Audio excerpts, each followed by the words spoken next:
Governments trying to ban video games, well, it's hardly a new thing. In the 90s, some US senators blamed Mortal Kombat and Night Trap for inciting violence, and they tried to have them banned. But now, Uzbekistan has banned 34 games in one go. Just like that. What was that? The government of Uzbekistan has decided to ban 34 video games within its borders for various reasons.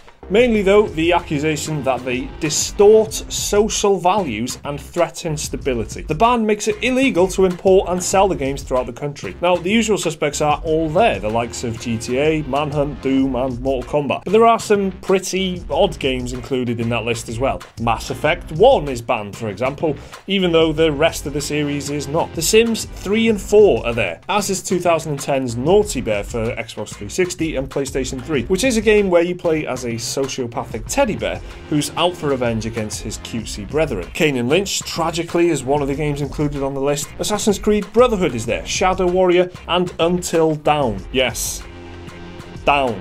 Also interestingly included is Left 4 Dead 3, so they clearly know something that we do not. Now, officials in Uzbekistan say the banned games could be used to propagate violence, pornography, threaten security and social and political stability. They're also concerned that they might disturb civil peace and inter-ethnic and inter-religious harmony, and say the games could lead to distribution of false information about Uzbekistan and the distortion of its history, cultural and spiritual values. But why is the Uzbekistan government targeting these 34 games specifically? Well, first, the biggest loss here is, of course, Kane and Lynch 2. The fact that Uzbek?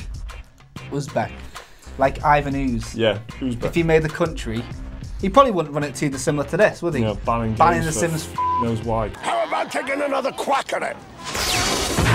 So they can't play Kane and Lynch 2, which is an absolute tragedy for Uzbek gamers everywhere. The list is just weird. It's a weird list. I mean, so the fact that Doom, Mortal Kombat, these hyper-violent games are there, you know, we've seen that before. It's not good. They shouldn't be banned at all, but you kind of expect them on some level, your GTAs and whatnot. But Sims, what has The Sims done to anyone? Not The Sims 1 and 2. I'm saying the graphics getting too detailed, the woohoo. Yeah. Can you woohoo before marriage?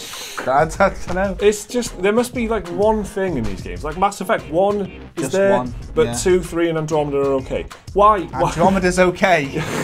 Ban Andromeda, for f***ing sake, you're going to ban one of them. There just seems to be no rationale behind that. So there's clearly some things, some political ideas, something like that in there that they just don't agree with. And it seems completely arbitrary. They're just like, oh, we're not happy with this one, so you're not allowed to play that. This is terrible. Like, this really should not be happening in anywhere in the world. So to think that they've just picked out 34 games and decided that they're not to be purchased by any gamers in Uzbekistan is absolutely outrageous. Like, you should be upset about this. We've been thinking, haven't we? We can't figure out what the secret recipe is. It must literally be someone's job, which sounds like a chore, has been playing these games and then going, Naughty Bear, banned. Hang on, what did they say?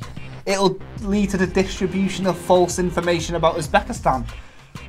What game have you ever played that even has Uzbekistan in? There's things like this that, like, you know, when it's like Borat with all this stuff about Kazakhstan. This is kind of the stuff that he was parodying with all that kind of stuff, like insane rules and ideas about distorting the historic and cultural values of Uzbekistan by playing Dead Space 1. Like, what the f is that? So the banned games are part of the Uzbekistan government's continued efforts to keep young people away from influences they deem destructive. But what do the fair citizens of Uzbekistan have to say about this? Well, as you'd expect, the ban has been ridiculed online, and one user pointed out that it's an attempt to make the youth of Uzbekistan more patriotic. But in reality, it'll only make things worse. Other commenters have criticised the government for banning games when their time and energy should rather be put towards solving the numerous economic and social problems that the country faces. I feel like whenever a government does anything wrong, that is like one of the... that's one you should be solving real crimes. It's always those words as well, the numerous social and economic problems that your country faces. It's the sort of thing where, like, when you're a kid and you're playing around and then a neighbour says, haven't you got anything better to do? Yeah, it's one of them. It's a haven't you got anything better to do? We're staying away from the political side of Uzbekistan. What I will say is, though, they do have nice naan bread.